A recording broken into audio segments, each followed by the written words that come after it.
Hi friends, ಎಲ್ರಿಗೂ ನಮಸ್ತೆ. ನಾನು ನಿಮ್ಮ ಚೈತ್ರ ಶ್ರೀನಿವಾಸ್. ಇವತ್ತಿನ ರೆಸಿಪಿ ಬಂದು ನಿಂಬೆಹಣ್ಣು ಚಿತ್ರಾನ್ನ ಮಾಡೋಣ ಬನ್ನಿ ಫ್ರೆಂಡ್ಸ್. ಇದಕ್ಕೆ ಬೇಕಾಗಿರೋ ಇಂಗ್ರೀಡಿಯೆಂಟು ಈರುಳ್ಳಿ, ಮೆಣಸಿನ್ಕಾಯಿ, ಕರಿಬೇವಿನ ಸೊಪ್ಪು, ಕೊತ್ತಂಬರಿ, ಸಾಸಿವೆ,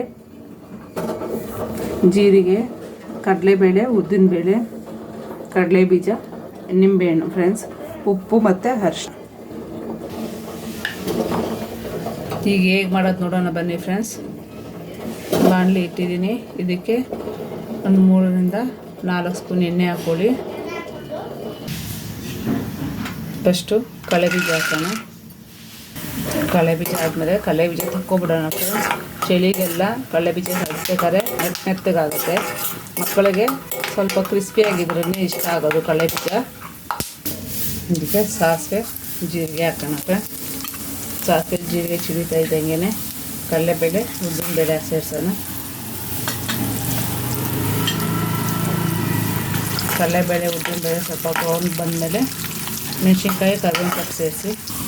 ಈ ಸಮಯದಲ್ಲಿ ಮೆಣಸಿನ್ಕಾಯಿ, ಕರಿಬೇವಿನ ಸೊಪ್ಪು ಲಿಡ್ ಕ್ಲೋಸ್ ಮಾಡ್ತೀವಿ ಸರ್. ಚಿಟಪಟ ಅನ್ನೋಕ್ಕೆ ಎಲ್ಲ ಕಡೆ ಎಗುರುತ್ತೆ. ಮೆಣಸಿನ್ಕಾಯಿನ ಚೆನ್ನಾಗಿ ಎಣ್ಣೆಯಲ್ಲಿ ರೋಸ್ಟ್ ಮಾಡಿ. ಜಾಸ್ತಿ ಆಗೋದಿಲ್ಲ. ಎಣ್ಣೆಲಿ ಎಷ್ಟು ರೋಸ್ಟ್ ಮಾಡ್ತೀರೋ ಅಷ್ಟು ಒಳ್ಳೆಯದು. ಹಾಗಾಗಿ ಅಷ್ಟು ಇದ್ದರೆ ಚೆನ್ನಾಗಿರೋಲ್ಲ ಮೆಣಸಿನ್ಕಾಯಿ ಚಿತ್ರಾನ್ನಕ್ಕೆ. ಚೆನ್ನಾಗಿ ಎಣ್ಣೆ ರೋಸ್ಟ್ ಮಾಡಿ. ಆಗಿದೆ ನೋಡ್ತಾ ಇರ್ಬೋದು. ಈ ಸಮಯದಲ್ಲಿ ಒಂದು ಕಪ್ಪು ಈರುಳ್ಳಿ ಸೇರಿಸಿ ಚೆನ್ನಾಗಿ ಬ್ರೌನ್ ಆಗೋಂಥ ಈರುಳ್ಳಿ ಚೆನ್ನಾಗಿ ಫ್ರೈ ಮಾಡ್ಕೊಳ್ಳಿ. ಇಲ್ಲಾಂದರೆ ಮೆತ್ತಗಾಗುತ್ತೆ. ಚಿತ್ರಾನ್ನ ಬಗ್ಗೆ ಚೆನ್ನಾಗಿರಲ್ಲ. ಚೆನ್ನಾಗಿ ಫ್ರೈ ಮಾಡಿ. ಈ ಸಮಯದಲ್ಲಿ ಉಪ್ಪು ಸೇರಿಸೋಣ ಫ್ರೆಂಡ್ಸ್. ನೋಡಿ, ಈರುಳ್ಳಿ ಸ್ವಲ್ಪ ಮೆತ್ತಗಾಗಿದೆ. ಈ ಟೈಮಲ್ಲಿ ನಾವು ಅರಿಶಿನ ಪುಡಿ ಸೇರಿಸೋಣ. ಒಂದು ಅರ್ಧ ಸ್ಪೂನ್ ಫ್ರೆಂಡ್ಸ್.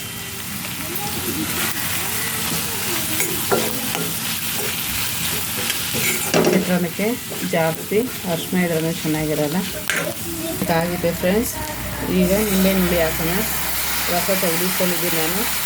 ಈ ಸಮಯದಲ್ಲಿ ನಿಂಬೆಹಣ್ಣು ಹಾಕಿ ಗ್ಯಾಸ್ ಫ್ಲೇಮ್ನ ಆಫ್ ಮಾಡೋಣ ಫ್ರೆಂಡ್ಸ್. ಇದಾಗಿದೆ.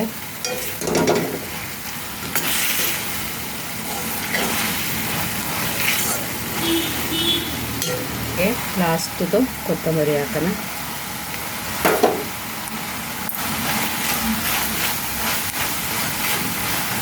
ಇದಾಗಿದೆ ಫ್ರೆಂಡ್ಸ್.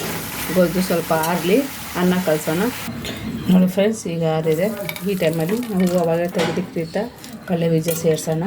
ಸೇರಿಸಿ ಗೊಜ್ಜು ಸೈಡ್ ತೆಗೆದುಕೊಳ್ಳೋಣ ಫ್ರೆಂಡ್ಸ್. ನಂತರ ಅನ್ನ ಕಲಸೋಣ.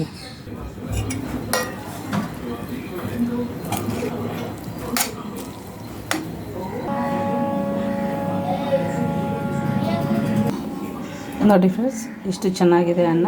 ಹುಡಿ ಆಗಿದೆ ಫ್ರೆಂಡ್ಸ್. ನನ್ನ ವಿಡಿಯೋ ನೋಡಿದ್ದಕ್ಕೆ ಎಲ್ಲರಿಗೂ ಥ್ಯಾಂಕ್ ಯು ಫ್ರೆಂಡ್ಸ್. ಒಂದು ಲೈಕ್ ಕೊಡಿ ಫ್ರೆಂಡ್ಸ್.